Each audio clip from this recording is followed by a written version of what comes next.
So I'm going to be asking you these questions because I do a lot of training. Okay. And to get people to understand one of the reasons why we're reluctant to engage with the police. Now, the police image today isn't very good, but back in the day when we were growing up, it was worse. Yeah. I remember very clearly my brothers and my brother's friends coming home with their face battered. Yeah. We grew up with the sus law, right? Yes. Which was just a thing so that if they see anybody, well, black mainly, they just stop you and search you. I remember But also give you a dig to say like, we're watching you. Yeah. Be careful. You know, if you see you again, you're going to get the same treatment. So they basically put stuff in us to be scared of them. Yeah. Be scared of them all the time. Yeah. You know, you can't be doing that because what it does is it carries on through your life. There's something called... It carries on through your life. Absolutely. Even as an adult. Yeah. I remember anybody who was like over the age of 14 or 15, maybe even younger, was gay. The police, and they had one in Harlesden called Ginger, and I think he came to Stoke Newington. So even our community, they knew the police were going to brutalise you, but there were some that were known for it, Yeah, of course. I don't really know many men, black men, especially over the age of 30, 40, who haven't been brutalised by police. Have you ever had an experience of anything like that yourself? Yeah, well, I'll tell you what I told you before, innit? When I was coming out of that house, right? And then going to work in the morning as a dread, just walking down the street, and the sergeant was with an apprentice policeman. Right. So that means he's obviously training him. Yes, He's training him for the future. Yeah. Right. So and then he stopped me and he asked me what I was doing in the area because it was a predominantly White. rich area. Right. So. Right.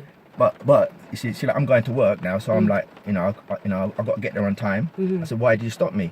And he goes like, don't be cheeky. I goes, look, why did you stop me? And he punched me straight in the face, straight in my eye. Full force? Bad. But But the thing is, there was a woman who was looking at the curtain and see it, and when she saw it, she pulled the curtain back, right? Like she didn't see it? Yeah, but I don't know. I don't like to say that, but it was just, I just remember, that's the one thing I just remembered again. But the apprentice police guy, he would break back like that in shock, right? So, I don't know if it would have influenced him how to treat a black youth or a Rasta youth like I was at that time. But, it was just ridiculous. And when I got to work, my boss said to me, what happened to you? Because my eye was right out there. Wow. Swollen. Like, it was a proper black eye, but a swollen black eye. Because he punched me with full force, right? A sergeant. How old was you about? I was about 22. All right. So before I had kids or anything. Listen, so we're going back some years, okay? I'll never forget that day. Right. Never. So one of the things that I try to get over to people is this thing about going to the police when you've been affected by domestic or any abuse. We have to calculate that this same police that you want us to go to are the ones that were attacking us back in the day. And even today, you're hearing about young black people, well, all ages of black women and men getting seriously hurt or killed in police custody and then getting acquitted of it. So, it's institutionalized. Institutionalized racism. Yeah. So if you want to know why black women, girls, people in general are not reporting, there's a history that some of you don't know about and you probably wouldn't believe unless you were part of it. Yeah, and the reason, because my boss said he wanted to report it, but the reason I didn't want to report it because he saw the house I come out of, and I know that I might have got repercussions because that's what they were like. Yeah, so I want to ask you today, this was over 30 years ago. Yeah. Are you still affected by it today? Of course I am. How so? I mean, I've got that phobia. It's like even if I got nothing on me, I don't do anything. I'm just like legal, like which I am now. Yes. Which I've always been. Yes. Now, if I see a police car, I get the goosebumps on me. I don't even know why. So I just put it back to like how post-traumatic syndrome. Yeah, it's that. It is post-traumatic syndrome. I think a lot of black youths have got that.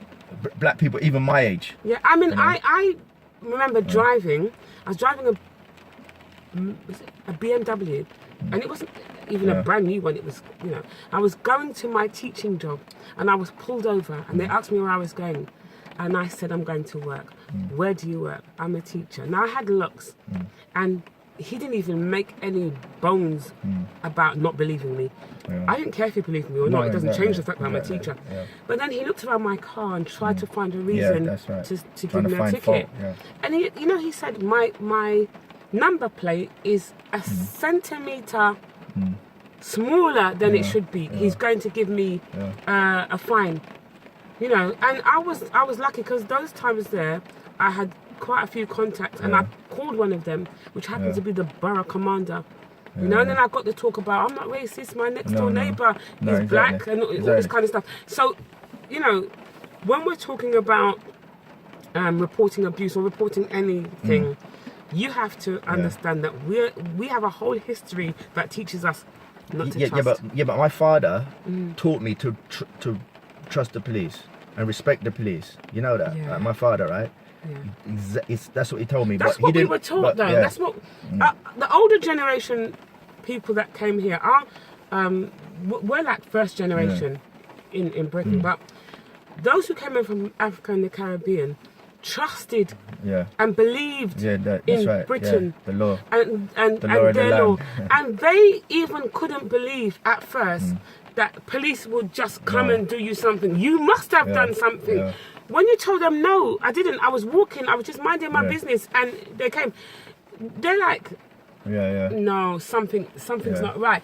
It's only when they start to go for it themselves, because they start to attack the older men now and the women, do they really understand that we're in trouble. So it impacts us in more than one way. It impacts us because we have post-traumatic police syndrome. You know? Definitely. I've still got it. And I need help. And honestly, I mean, get out of it. It's true. Because I drive. I'm 100% legal always, but I'm driving and I see police behind me. And I think to myself, oh, here we go. Because it's not once I've been pulled up. One time I was pulled up with 8-week-old baby in her, but they pulled me over for driving too slow. I had an 8-week-old baby in the car and I wasn't driving too slow. But you know, so we know that to go to the police, we have to negotiate all kinds of things. And sometimes it's just not worth the bother for us. But thank you for sharing. Thank you so much. Cheers.